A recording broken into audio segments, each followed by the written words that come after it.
fonction exponentielle. Quelques rappels d'abord sur les exposants entiers et fractionnaires. L'exposant entier positif, il a été défini comme ce qui est écrit, c'est-à-dire que a puissance n, c'est la répétition de la multiplication par a, n fois, donc a fois, etc. Par exemple, 2 puissance 3, c'est 2 fois 2 fois 2, c'est égal à 8.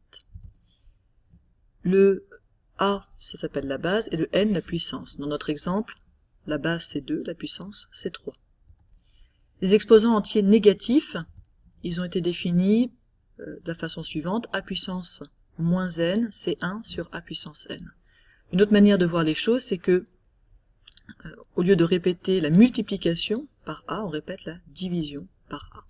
Par exemple, si je fais 3 puissance moins 2, ça veut dire que je vais faire 1 sur 3 au carré, donc 1 neuvième.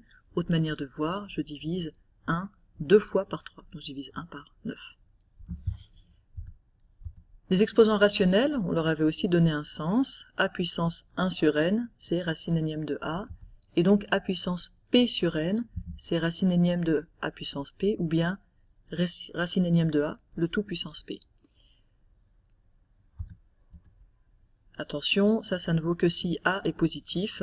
Je ne peux pas prendre la racine, en tout cas racine carrée, d'un nombre négatif. Par exemple, 9 puissance 3 demi, c'est la racine carrée de 9 puissance 3, ce sera donc 3 puissance 3, c'est 27. Alors, est-ce qu'on peut donner un sens à toutes les puissances réelles? On a donné un sens à toutes les puissances fractionnaires, négatives ou positives. Mais par exemple, on ne sait pas actuellement ce que pourrait signifier 3 puissance racine de 2. Ça n'a pas de sens pour l'instant. Eh bien, il se trouve que racine de 2, si je l'approche par des fractions successives, ce qui est possible, hein, ne serait-ce qu'en prenant son développement décimal, eh bien, je vais avoir 3 puissance racine de 2, donc 3 puissance les fractions qui tendent vers racine de 2 successives, qui vont tendre elles-mêmes vers un nombre. Alors c'est un peu compliqué, pour dire les choses simplement, sachez qu'on peut définir a puissance x avec a qui doit être positif, et x un nombre réel quelconque, de manière à ce qu'on garde les propriétés sur les puissances, et à ce qu'on ait une continuité dans les valeurs de a puissance x. Par exemple, 5 puissance pi, si je prends des valeurs qui approchent de pi, je vais me rendre compte que 5 puissance pi, ça va approcher de 156,99, et je définirai 5 puissance pi comme étant 156,99 et plus de précision évidemment après. Comme on a défini les puissances d'un nombre positif pour n'importe quel réel, je peux définir une fonction exponentielle qui ira de R dans R et qui à x associera a puissance x, où a est un nombre fixé, une base fixée. Et on parlera de la fonction exponentielle de base a. Alors, avec un exemple. Ici, je vais m'intéresser à la fonction exponentielle de base 10. À un nombre x, elle associe 10 puissance x.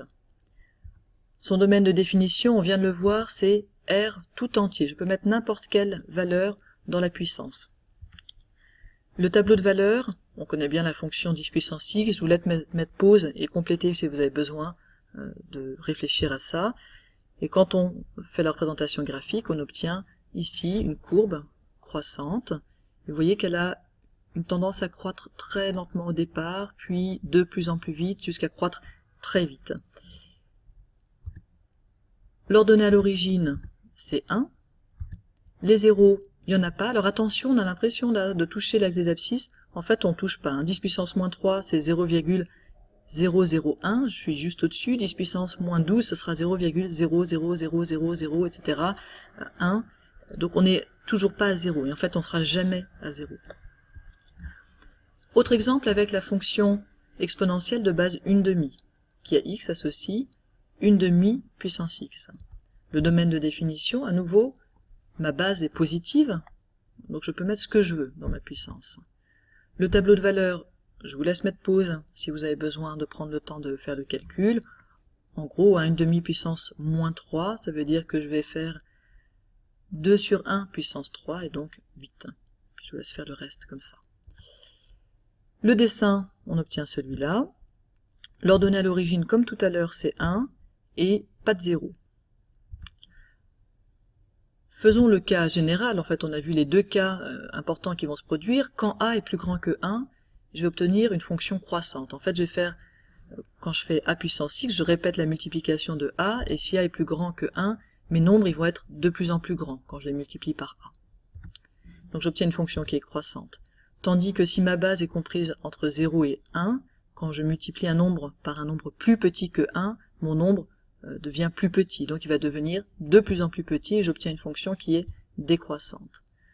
Elles ont des points communs, elles sont définies sur R, elles ont pour ordonnée à l'origine 1, elles n'ont pas de 0 et elles sont toujours positives, elles sont toujours au-dessus de l'axe des abscisses. Pour a égale 1, j'ai exclu ce cas parce que 1 puissance x c'est toujours égal à 1 et j'obtiens cette fonction affine que j'ai représentée ici, ça donne une droite horizontale. Quel que soit x, mon image c'est 1. Pour a négatif, on l'a dit, on ne peut pas définir des exposants fractionnaires, en tout cas certains exposants fractionnaires. Par exemple, moins 1 puissance 1/2, ça n'a pas de sens, ça voudrait dire qu'on veut prendre la racine carrée de moins 1.